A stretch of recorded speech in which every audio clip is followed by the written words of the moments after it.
Hey there, welcome back. I hope you all are doing well. जैसा कि आपको पता है हम कर रहे हैं 30 डेज ऑफ जावास्क्रिप्ट एंड जिसके अंदर हम 26 क्वेश्चन ऑलरेडी सॉल्व कर चुके हैं। आज हम करेंगे अपने 27th question, that is compact object. So let's get started. ये एक मीडियम लेवल का सवाल है। देखते हैं हमारा क्वेश्चन क्या कह रहा है। गिवन एन ऑब्जेक्ट और एन एरे ओबीजे, तो ओबीजे नाम का या तो ऑब्जेक्ट होगा या फिर कोई एरे हमें गिवन होगा, and we need to return a compact object. A compact object is the same as the original object except with the key containing false value removed. अब ये false value क्या होती है? These are like null, zero या फिर false. तो these are our false values. This operation applies to the object and any nested object. Arrays are considered object where the indices are keys. A value is considered false when Boolean value returns false. You may assume the object is the output of JSON.parse. In other words, it is a valid JSON. तो जब हमने JSON को start किया था तो मैंने आपको बताया था कि JSON.parse होता है, ये बेसिकली इसकी मदद से हम ऑब्जेक्ट रिटर्न करवा सकते हैं एंड एरे भी रिटर्न करवा सकते हैं डिपेंडिंग अपॉन द सिचुएशन। तो हमें बेसिकली क्या करना है, हमें फॉल्स ही वैल्यू रिटर्न करनी है। फॉर एग्जाम्पल, जैसे ओबीजे नाम का एक हमको एरे दे रखा है जिसके अंदर null, zero, false and one values दे रखी हैं।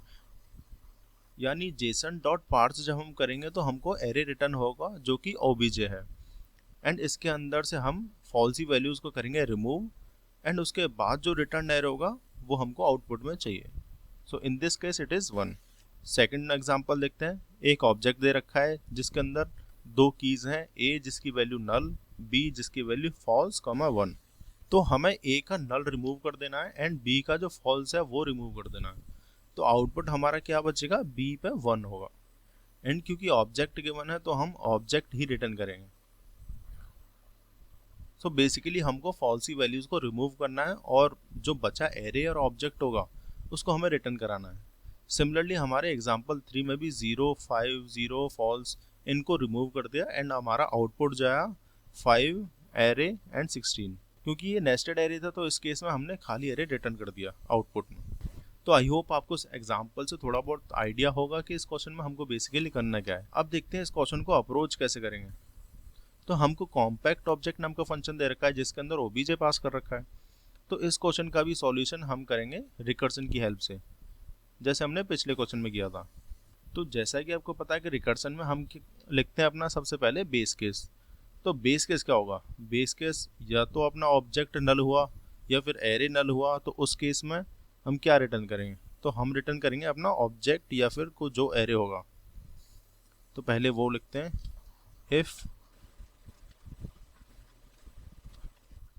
OBJ equals to null then we will return the OBJ.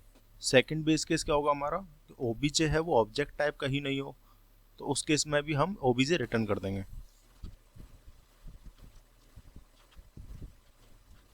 तो मैंने टाइप ऑफ कीवर्ड का यूज किया है, और अगर वो ऑब्जेक्ट टाइप का नहीं है तो हम रिटर्न ओबीजे कर देंगे एज इट इज।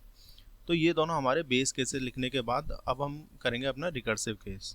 अब ओबीजे या तो हमारा एरे होगा या फिर होगा ऑब्जेक्ट, तो दोनों में हम रिकर्सन का यूज करेंगे। तो सबसे पहले देखते हैं कि अगर ओबीजे हमारा एरे है तो उस केस में क्या होगा। तो मैं लिखता हूं, इफ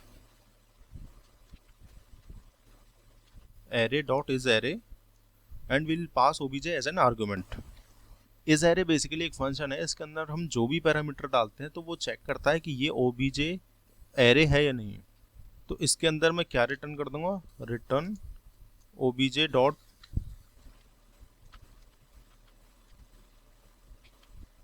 तो इसके अंदर मैं क्या रिटर्न कर दूंगा, return OBJ dot filter Boolean dot map, और रिकर्सन में क्या करूंगा मैं अपना कॉम्पैक्ट ऑब्जेक्ट। तो सबसे पहले हमने क्या किया, ओबीजे डॉट फिल्टर और अंदर हमने डाला बुलियन। ये बेसिकली क्या करेगा, अपना जो एरे है उसके अंदर हम फिल्टर मेथड लगाएंगे, और किस बेसिस पर फिल्टर करेंगे, बुलियन के बेसिस पर। तो सारी जो अपनी फॉल्सी वैल्यूज हैं उनके बेस पर हम अपने ऑब्जेक्ट को फिल्टर करेंगे और फिर मैप कर देंगे। अब ये मैप क्या करता है, मैप बेसिकली एक एरे रिटर्न करता है हर एक एलिमेंट पे जाके, और इसके अंदर हमने पास किया कॉम्पैक्ट ऑब्जेक्ट। तो बेसिकली ये हमने रिकर्सिव कॉल की है अपने मैप मेथड के अंदर, जिससे अपना जो एरे वाला पार्ट है वो सॉल्व हो जाएगा। अब ये तो था हमारा एरे के लिए। जब हमारा ओबीजे एक एरे है तो अगर ओबीजे हमारा ऑब्जेक्ट हुआ तो उस केस में क्या करेंगे, तो सबसे पहले हम एक खाली ऑब्जेक्ट बनाते हैं, लेट्स से कॉन्स्ट कॉम्पैक्टेड, ये हमने खाली ऑब्जेक्ट बना लिया। इसके बाद हम अपने ऑब्जेक्ट को करेंगे ट्रैवर्स, जिसके लिए मैं लगाता हूं एक लूप। अब इस की वजह से हम एक एक ऑब्जेक्ट की की पर जाएंगे, उसके अंदर ढूंढेंगे हम अपनी फॉल्सी वैल्यूज। इसके अंदर हम क्या करेंगे, हम अगेन रिकर्सिव कॉल करेंगे कॉम्पैक्ट ऑब्जेक्ट को, जिसके अंदर हम पास कर देंगे ओबीजे की।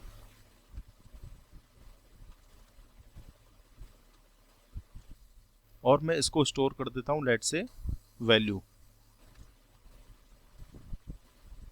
उसके बाद मैं चेक करूंगा इफ वैल्यू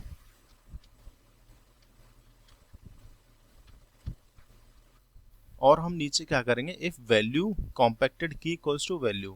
कहने का मतलब ये है कि इफ के अंदर अपनी जो वैल्यू है वो कब आएगी, जब वो ट्रू होगी, यानी फॉल्सी वैल्यूज को हम रिमूव करने के लिए इफ का यूज कर रहे हैं। ऊपर एरे था तो हमने फिल्टर मेथड यूज किया था, ऑब्जेक्ट के लिए ऐसा कुछ नहीं होता तो हम सिंपली इफ का यूज कर रहे हैं। तो इफ के अंदर वो तभी आएगा जब अपनी वैल्यू ट्रू होगी। अगर जीरो होगा, फॉल्स होगा, नल होगा तो ये सब अपना इफ के अंदर नहीं आएगा। एंड अगर ट्रू है तो कॉम्पैक्टेड की के अंदर हम अपनी वैल्यू को डाल देंगे। एंड यही प्रोसेस को हम रिपीट कर रहे हैं अपने रिकर्सिव कॉल की मदद से। एंड फाइनली लास्ट में हम क्या करेंगे, रिटर्न कॉम्पैक्टेड। इसको एक बार रन करके चेक करते हैं और ये अपना कोड एक्सेप्टेड हो चुका है। एक बार इसको सबमिट करके चेक करते हैं।